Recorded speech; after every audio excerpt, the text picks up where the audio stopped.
Hello students, મારું નામ છે હિરેન રાજ્યગુરુ અને આજે આપણે જોવાનું છે બીકોમ સેમ 3નું કોર્પોરેટ એકાઉન્ટ. આમાં જે આપણે 2019માં પૂછાયેલો દાખલો છે ચેપ્ટર નંબર 1 જે વાર્ષિક હિસાબોનો છે, એમાં આપણે 2019માં પૂછાયેલો દાખલો જોવાનો છે. તો શું કીધું છે કે વિજય કંપની લિમિટેડની વેચણી પાત્ર નફો નક્કી કર્યા પછીની બાકીઓ નીચે મુજબ છે. આ દાખલો તમને જમનાદાસમાં દાખલો નંબર 26 છે, છેલ્લો દાખલો છે એ તમને મળી જશે. બરાબર, 26માં દાખલો છે જમનાદાસનો. ઓકે, ચાલો. તથા નોંધવાની રહી ગયેલ વિગતો તેની નીચે આપેલી છે.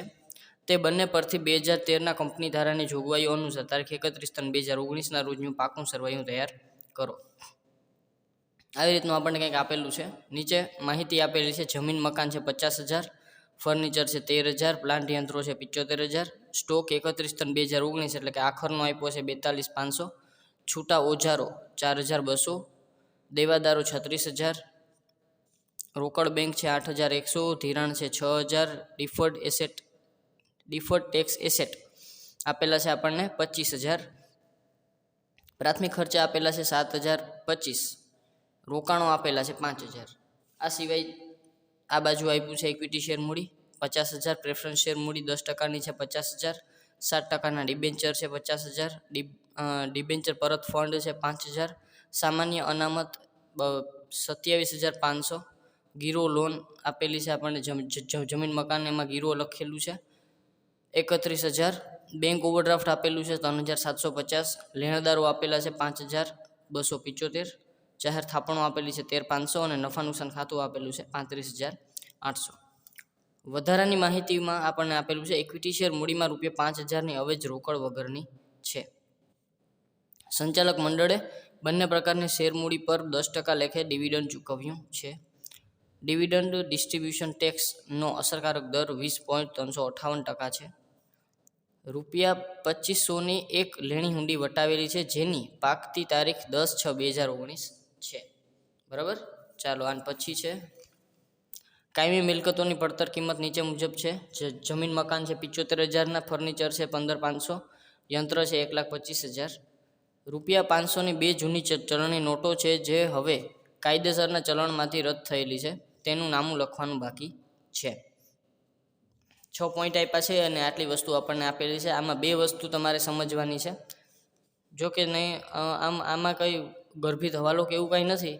ખાલી આપણે તૈયાર શું કરવાનું છે તો કે 2013ના કંપની ધારાની જોગવાઈઓ અનુસાર તારીખ 31/3/2019ના રોજનું આપણે પાકું સરવૈયું તૈયાર કરવાનું છે. ચાલો, તો આમાં ખાલી આપણે પાકું સરવૈયું તૈયાર કરવાનું છે. અત્યાર સુધીમાં આપણે જે દાખલા ગણ્યા એમાં આપણે નફા નુકસાન ખાતું પાકું સરવૈયું 2 વસ્તુ તૈયાર કરવાની હતી, પણ આપણે ખાલી આ જ વસ્તુ તૈયાર કરવાની છે જે પાકું સરવૈયું છે એ જ. બરાબર, તો સ્ટાર્ટ કરી દઈ. હવે સ્ટાર્ટિંગ આપણે ક્યાંથી કરશું? પહેલો પ્રશ્ન એ થાય. તો જ્યારે નફા નુકસાન ખાતું સ્ટાર્ટ કરતા હતા, આપણે નફા નુકસાન ખાતું તૈયાર કરતા હતા ત્યારે આપણે શું કરતા હતા કે પહેલાં વેચાણ લેતા હતા, પછી જે અન્ય આવકો થતી હતી એ ગોતીને લખતા હતા અને પછી સ્ટોકની ગણતરી કરતા હતા અને પછી આપણે હવાલા ઉપર જતા હતા. પણ આમાં એ વસ્તુ કરવાની નથી. આપણે ડાયરેક્ટ કેમાં જવાનું છે?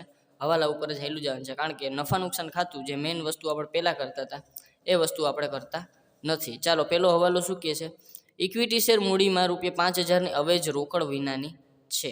એટલે કે ઇક્વિટી શેર મૂડી આપણી પાસે છે, કેટલી છે તો કે 5,000ની જે અવેજ છે એ રોકડ વિનાની છે. એટલે કે આપણે જે ઇક્વિટી શેર આપ્યા છે એની સામે રોકડ છે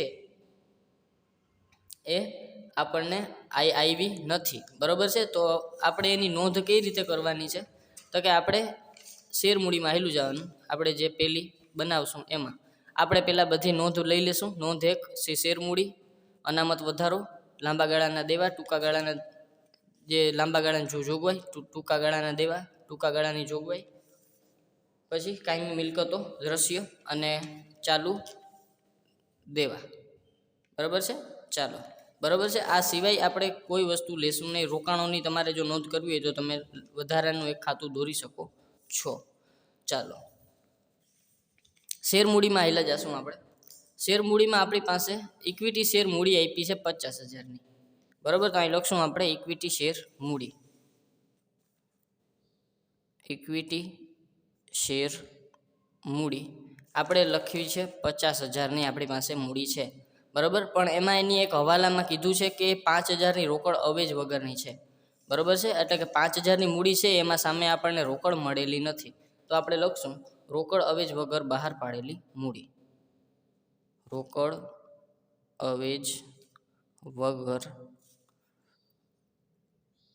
બહાર પાડેલી મૂડી કેટલી છે? 5,000ની, બરાબર છે. તો અહીં લખશું આપણે આ 5,000.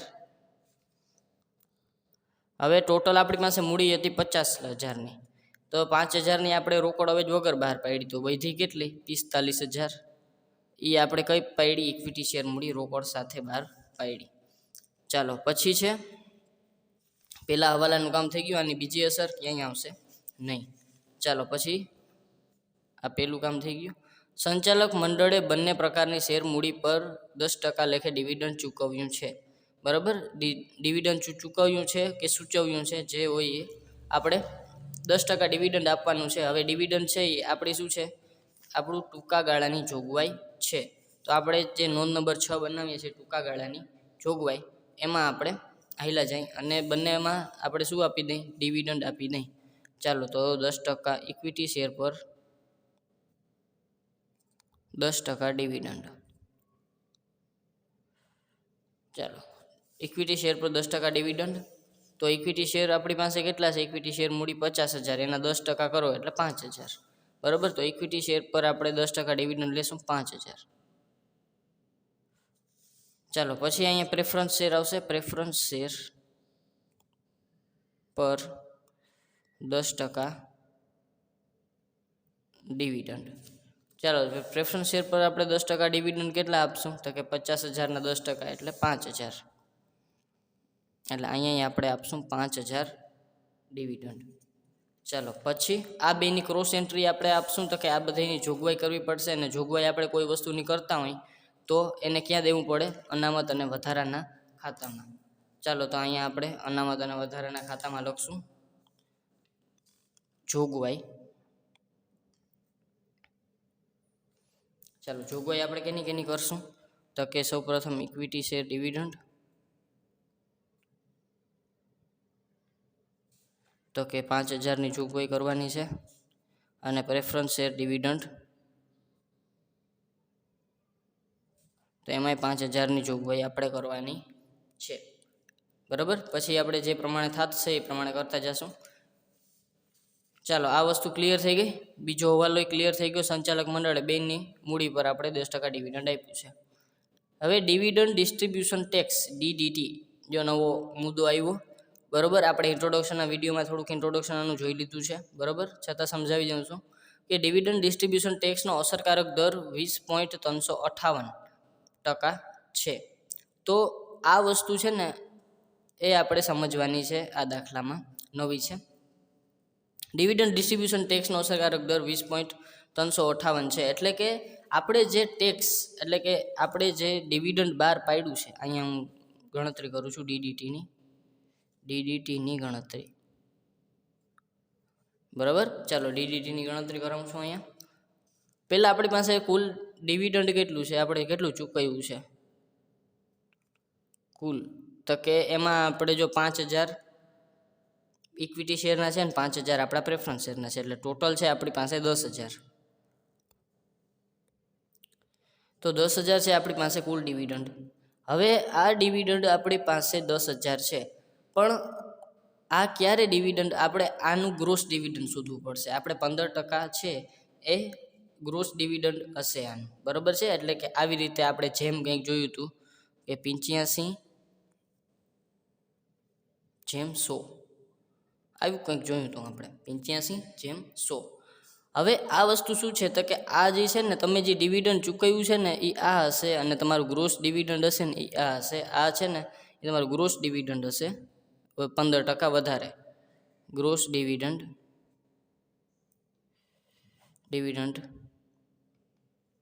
બરાબર, ગ્રોસ ડિવિડન્ડ એટલું હશે. અને આની ઉપર તમારે છે એ શું દેવું પડશે? તો કે આ જે 20.358 છે ને, 358% તમારે ટેક્સ આપવો પડશે, બરાબર. તો પહેલાં આપણે આ વસ્તુ ફાઇન્ડ આઉટ કરવી પડશે. એટલે આપણે આ જે ડિવિડન્ડ ચૂકવ્યું છે ને આ 10,000 એ 85% છે. એટલે કે 85 આપણી પાસે 10,000 ડિવિડન્ડ છે, બરાબર. તો 100 એ આપણી પાસે ગ્રોસ ડિવિડન્ડ કેટલું આવશે? આ જે આવશે એ આપણી પાસે ગ્રોસ ડિવિડન્ડ આવશે, બરાબર. ચાલો તો આનું ત્રિરાશિ મૂકી દઈ. ચાલો ત્રિરાશિ મૂકશું એટલે 100 ગુણ્યા 10,000 ભાગ્યા 85 એટલે આવશે 11,764.7 છે. એટલે આપણે આગળનો એક આંકડો વધારી નાખીએ, 11,765 કરી નાખીએ. એટલે ગ્રોસ ડિવિડન્ડ આવશે આપણી પાસે 11,765, બરાબર. 11,765 આપણી પાસે ગ્રોસ ડિવિડન્ડ આવશે. હવે આના આપણે ટકા કરવાના છે 20.358%, બરાબર. તો આમાં આપણે ટેક્સ દેવાનો છે 20.358%. તો આના જ હું કરી નાખું છું 20.358%. ચાલો એને ગુણ્યા 20.358% એટલે આવશે 2,395, બરાબર. તો આ આપણું ટેક્સ આવશે ડીડીટી, એટલે કે એને કહેવાશે ડિફર્ડ ડિવિડન્ડ ડિસ્ટ્રીબ્યુશન ટેક્સ, ડીડીટી, બરાબર. તો આ ડિવિડન્ડ ડિસ્ટ્રીબ્યુશન ટેક્સ આપણો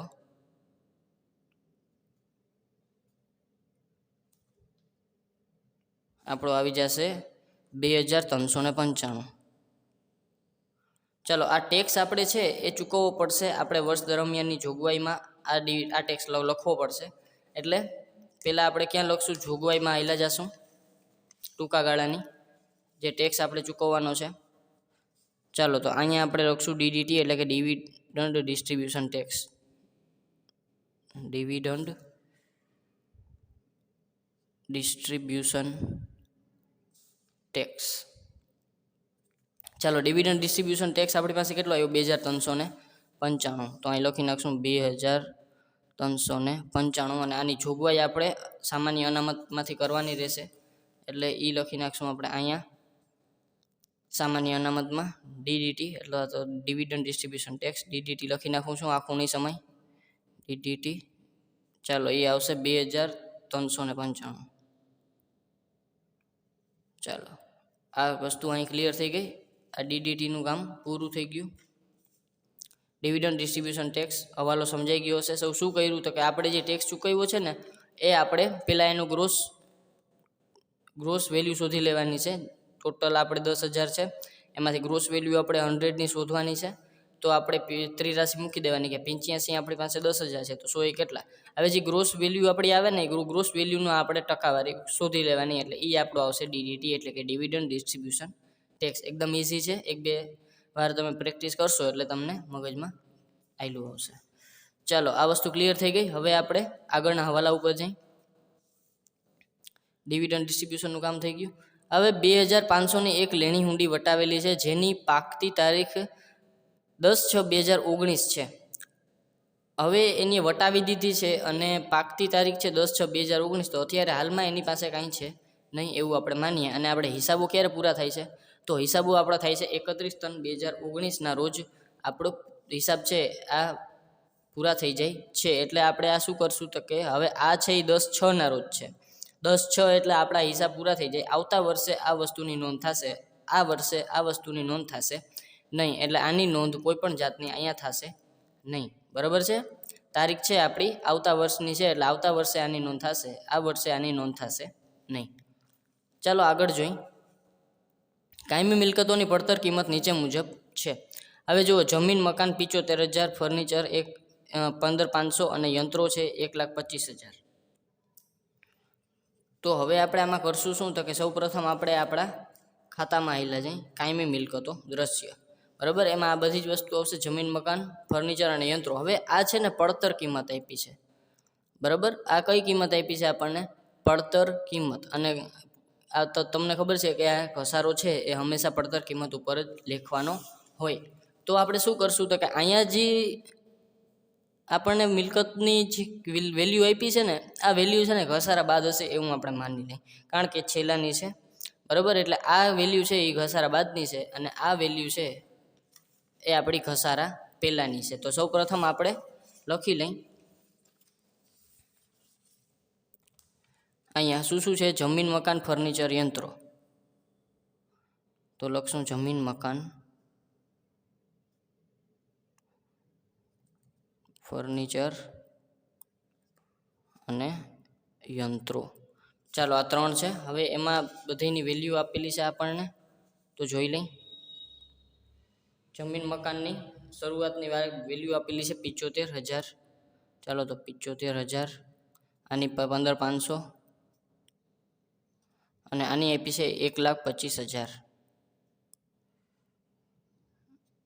ચાલો 1,25,000. ચાલો હવે આપણે આની પહેલાં લાસ્ટ વેલ્યુ જોઈ લઈએ. અહીં આપેલી છે જમીન મકાન આપેલા છે 50,000, ફર્નિચર આપેલા છે 13,000 અને પ્લાન્ટ યંત્રો આપેલા છે 75,000. ચાલો તો આખરની બાકી લખી નાખીએ. જમીન મકાનની છે 50,000, પછી ફર્નિચરની છે 13,000 અને પ્લાન્ટ યંત્રોની છે 75,000.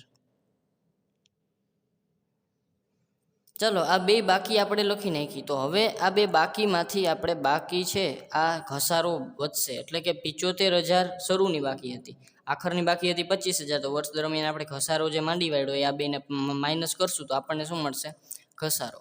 તો 75,000માંથી 50,000 આપણે કરશું માઇનસ, એટલે 25,000 વર્ષ દરમિયાનનો જમીન મકાનનો આપણો ઘસારો. ચાલો પછી ફર્નિચર છે 13,000, આ છે 15,500. તો 15,500 માઇનસ 13,000.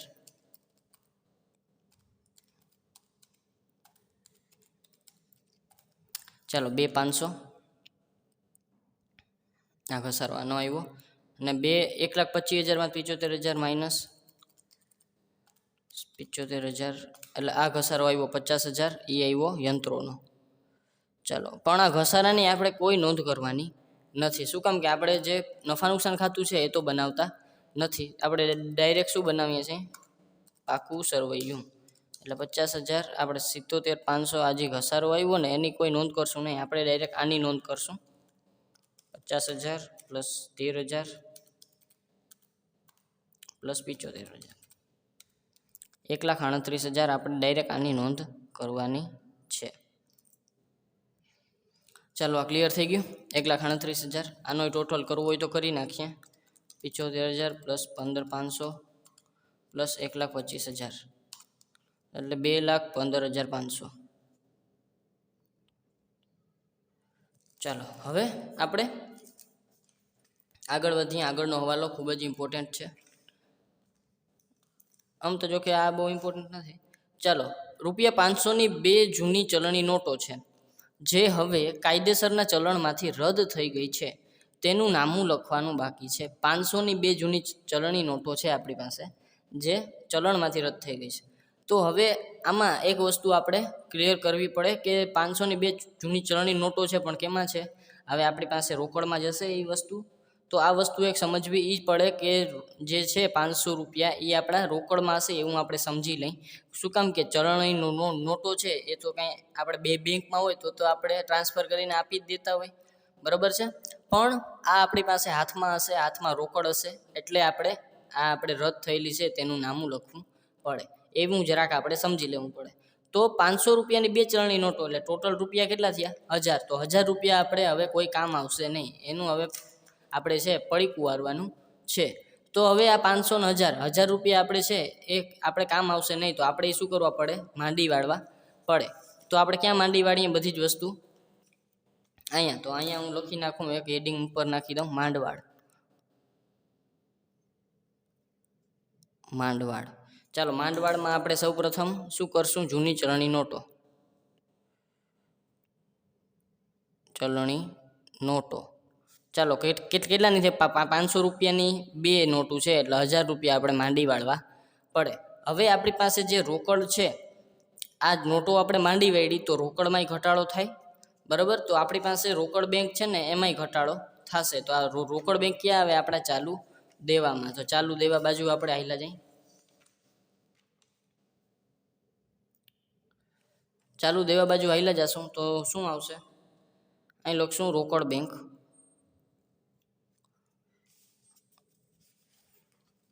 ચાલો રોકડ બેંક આપણને આપ્યા છે ડિફોલ્ટ રોકડ બેંક આપ્યા છે 8100. ચાલો રોકડ અને બેંક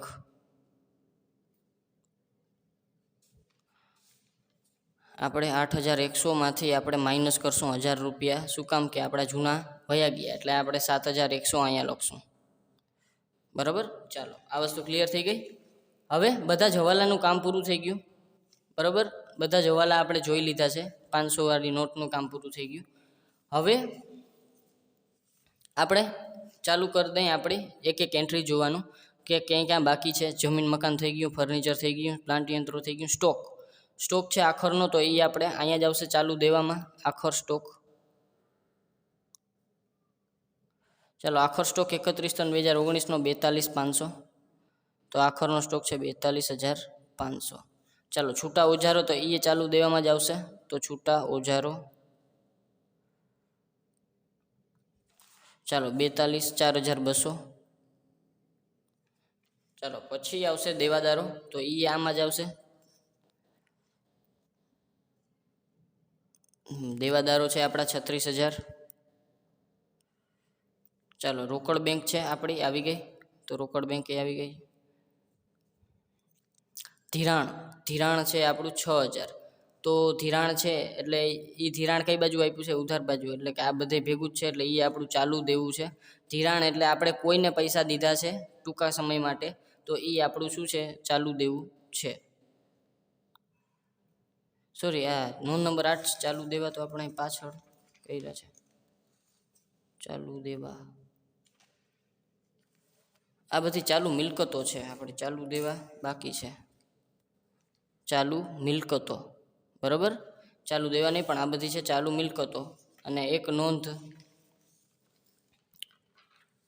ચાલુ દેવા તો આપણા અહીં પાછળ આવી ગયા. બરાબર. લખવામાં ભૂલ થઈ ગઈ છે. એ છે ચાલુ મિલકતો. ચાલો દેવાદારો અને ધિરાણે આપણે કોકને આપ્યું છે એટલે એ આપણે મિલકત કહેવાય એટલે એ આપણે અહીંયા લખશું ધિરાણ. ચાલો બરાબર 6,000. પછી ડિફર્ડ ટેક્સ એસેટ. હવે ડિફર્ડ ટેક્સ એસેટ આ વસ્તુ એક તમારે સમજવાની છે કે ડિફર્ડ ટેક્સ એસેટ છે શું? બરાબર. તો એ આપણી એસેટમાં જ આવશે. બરાબર. પણ એ છે શું પહેલાં એ સમજવું પડશે કે દાખલા તરીકે આપણે બે પ્રમાણે હિસાબો લખતા હોય છે. એક છે કંપની ધારા પ્રમાણે, કંપની ધારા અથવા કંપની કાયદા પ્રમાણે, અને એક છે આપણે જે આપણે ટેક્સ પે કરીએ, ખરેખર ટેક્સ જ્યારે પે કરીએ એ આપણે આવકવેરા ધારા પ્રમાણે કરતા હોઈએ છીએ. આવકવેરો ધારા અથવા આવકવેરા કાયદા તમે લખી શકો, ધારો તમે લખી શકો, ગમે એ રીતે તમે લખી શકો. હવે કંપની કાયદા પ્રમાણે તમે જે ટેક્સ તમારી પાસે આવે છે ને, ઇન્કમ ટેક્સ તમે જે લ્યો છો ને, એ અને આ ટેક્સ બે ટેક્સ કેવા હોય છે? અલગ અલગ હોય. શું કામ હોય એ સમજાવું છું કે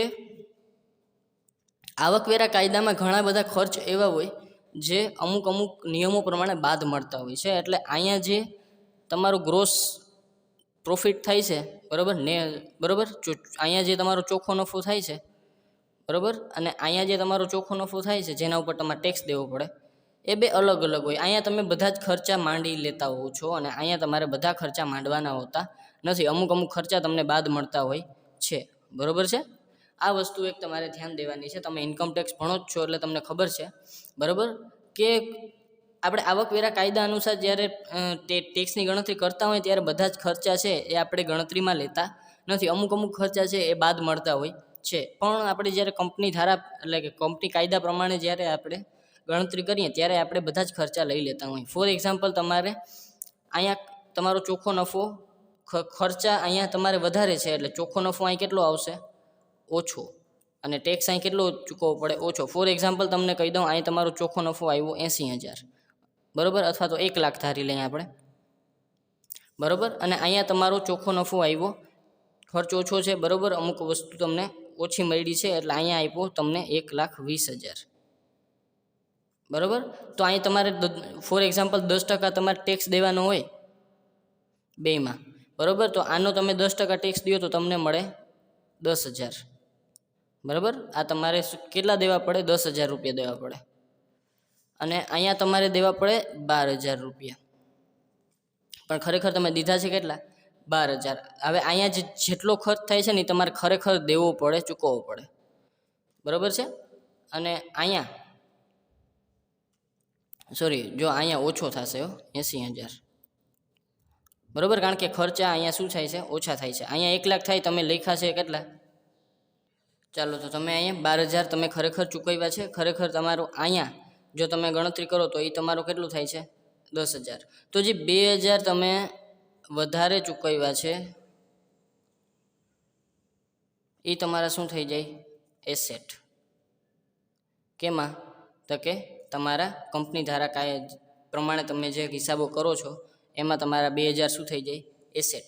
હવે આનાથી વિરુદ્ધ કદાચ તમારું જે ખર્ચો છે, એટલે કે જે 10% તમે કરો એ અહીંયા 1 લાખ, આ બરાબર છે. અહીંયા 1,20,000 જ ખર્ચો થશે, બરાબર. ચાલો, 1,20,000 ખરેખર આપણો પ્રોફિટ થશે, એટલે અહીં 12,000 આપણે દેશું, એટલે 2,000 આપણા વધારે ચૂકવાના હશે, બરાબર છે.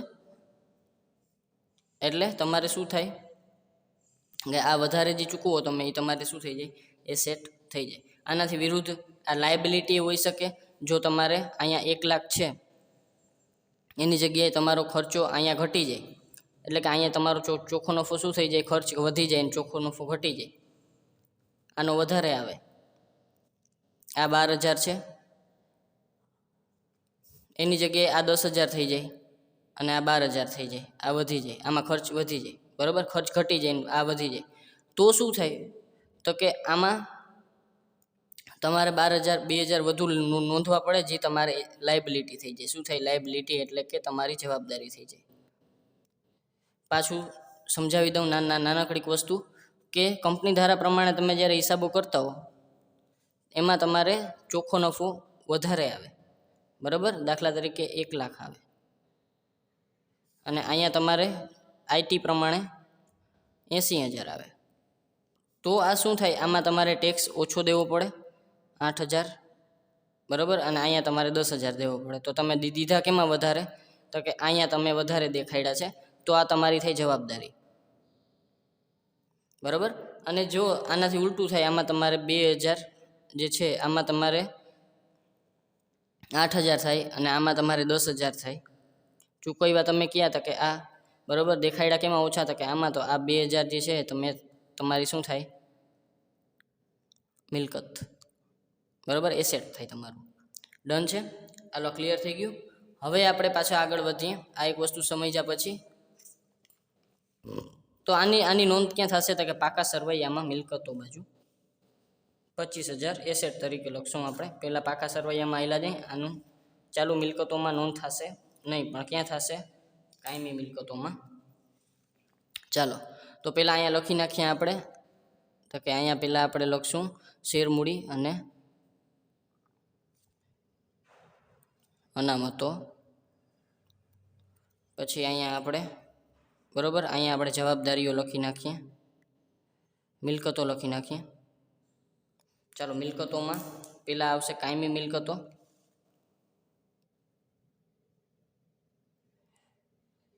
કાયમી મિલકતો, એમાં કાયમી મિલકતોમાં પહેલાં કાયમી મિલકતો દ્રશ્ય,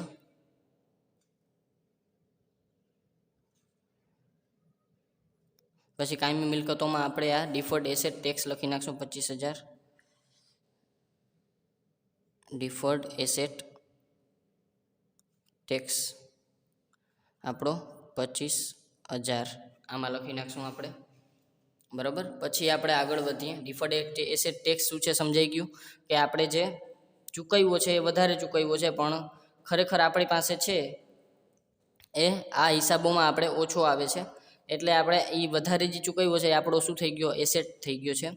એટલે ચાલો, પછી પ્રાથમિક ખર્ચા 7,025. તો આપણે પ્રાથમિક ખર્ચા તો નિયમ પ્રમાણે માંડી જ વાળવાના આવશે, બરાબર. ચાલો, ક્યાં ગયું? નીચે હે. ચાલો, આ તો બહુ મોટી સમજૂતી થઈ ગઈ લાગે છે. ચાલો માંડીવાળ શું આપણે માંડવાળમાં લખીએ પ્રાથમિક ખર્ચા 7025, પ્રાથમિક ખર્ચા 7025. ચાલો એ માંડી વાળ્યા. પછી રોકાણો છે 5000, તો રોકાણો આપણા આવશે, આપણે ડાયરેક્ટ પાકા સરવૈયામાં લખી નાખીએ, રોકાણોનું ખાતું દોરતા નથી, તો રોકાણો કેટલા આવશે 5000. ચાલો આ વસ્તુ ક્લિયર થઈ ગઈ. હવે આગળ જાય, ઇક્વિટી શેર મૂડી 50000 લખાઈ ગઈ છે. પ્રેફરન્સ શેર 50000 લખી નાખીએ, શેર મૂડીમાં 10%ના પ્રેફરન્સ શેર. ચાલો 50000.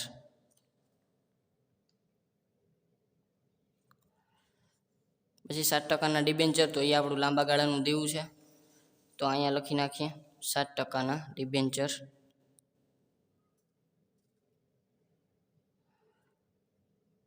કેટલા છે આપણી પાસે 50000. ચાલો પછી છે ડિબેન્ચર પરત ફંડ. ડિબેન્ચર પરત ફંડ છે, તો એને આપણે ડિબેન્ચર પરત નિધિએ કહી શકીએ. અને ડિબેન્ચર પરત નિધિ તમને ખબર છે ક્યાં આવે છે, તો કે આપણા અનામત અને વધારામાં. તો ડિબેન્ચર પરત ફંડ, પરત ફંડ. ચાલો કેટલી આપેલી છે આપણને 5000, તો લખશું આપણે અહીંયા 5000. શરૂની બાકી છે, વધારો કોઈ જાતનો નથી, ઘટાડો કોઈ જાતનો નથી, ને 5000 આપણે આપી દીધા. ચાલો ડન. સામાન્ય અનામત 27500. ચાલો તો સામાન્ય અનામત ઉપર આવેલા જાય. સામાન્ય અનામત, ચાલો 27500. આમાં વધારો નથી, ઘટાડો નથી, ડાયરેક્ટ 27500 આપણે અહીં લખી નાખીએ. ચાલો પછી ગીરો લોન, જમીન મકાન ગીરો લખેલી છે આપણે 31000, તો ગીરો લોન છે એ આપણે લાંબા ગાળાના દેવામાં આવશે, તો ગીરો લોન બ્રેકેટમાં લખશું જમીન મકાન ગીરો.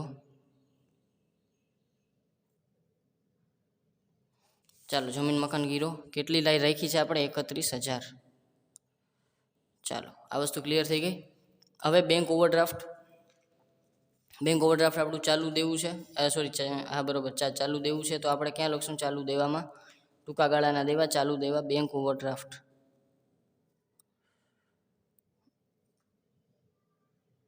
ચાલો બેંક ઓવરડ્રાફ્ટ આપણી પાસે 3750 છે.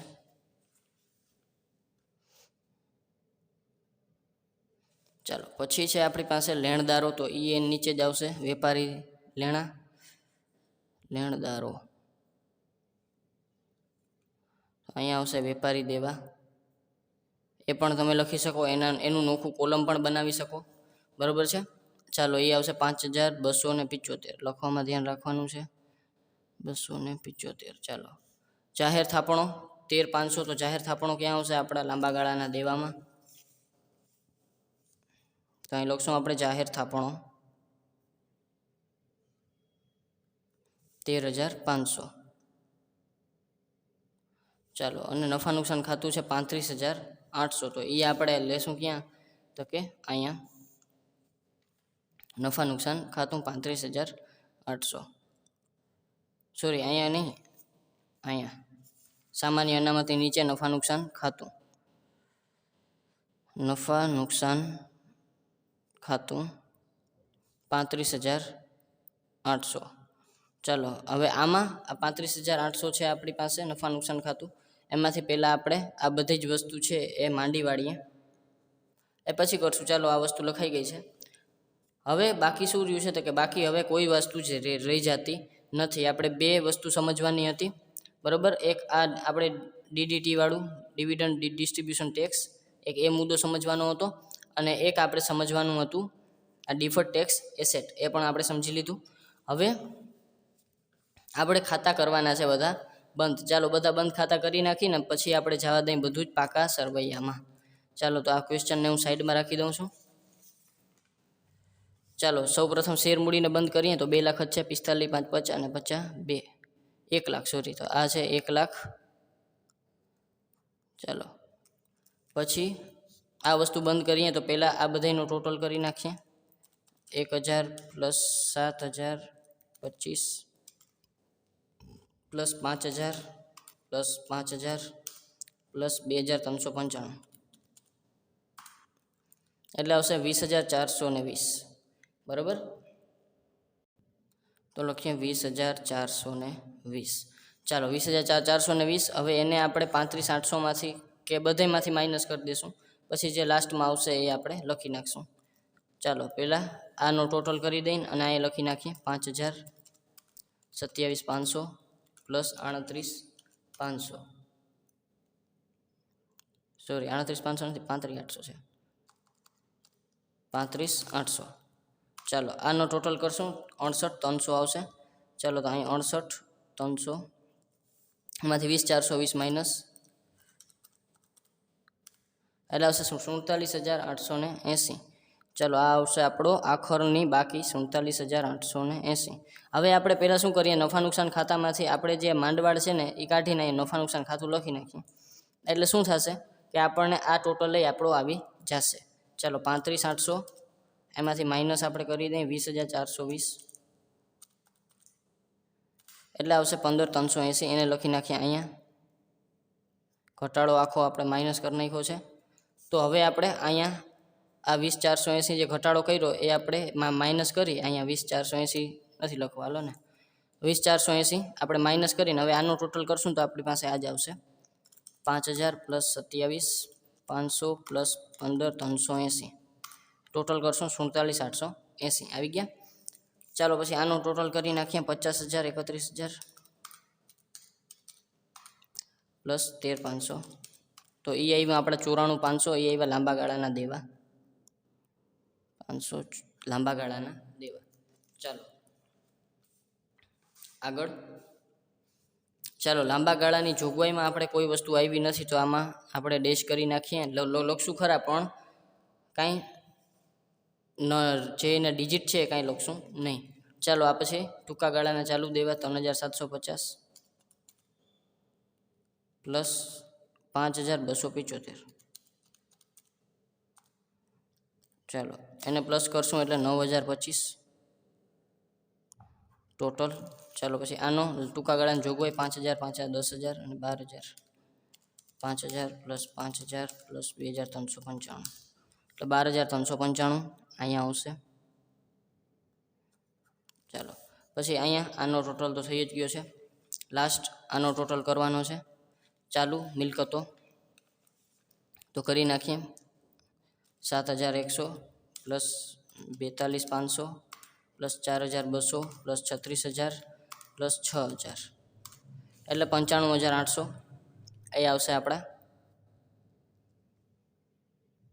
ચાલો તો આ આવ્યું આપણી પાસે 95800. હવે આપણે આ બધે જ લખવાના છે આપણે પાકા સરવૈયામાં. તો પાકું સરવૈયું આપણે બનાવી લીધું છે અહીંયા. ચાલો હવે ચાલો અહીંયા જરાક ચાલુ કરીએ. શેરમૂડી અને અનામતો. અનામતો નહીં પણ અહીંયા જવાબદારીઓ. હવે એમાં પહેલાં આપણે આવશે શેરમૂડી બરાબર, અથવા તો શેર હોલ્ડરોના ભંડોળો એમાં શેરમૂડી. ચાલો શેરમૂડી કેટલી આપી છે?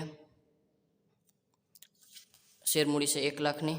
એમાં નોંધ નંબર છે આપણો 1 અને શેરમૂડી છે 1 લાખ. પછી અનામત અને વધારો એ એમાં જ આવશે. અનામત અને વધારો. ચાલો એની આખરની બાકી આપણી પાસે 47880 આવી હતી. તો નોંધ નંબર 2 મુજબ 47880.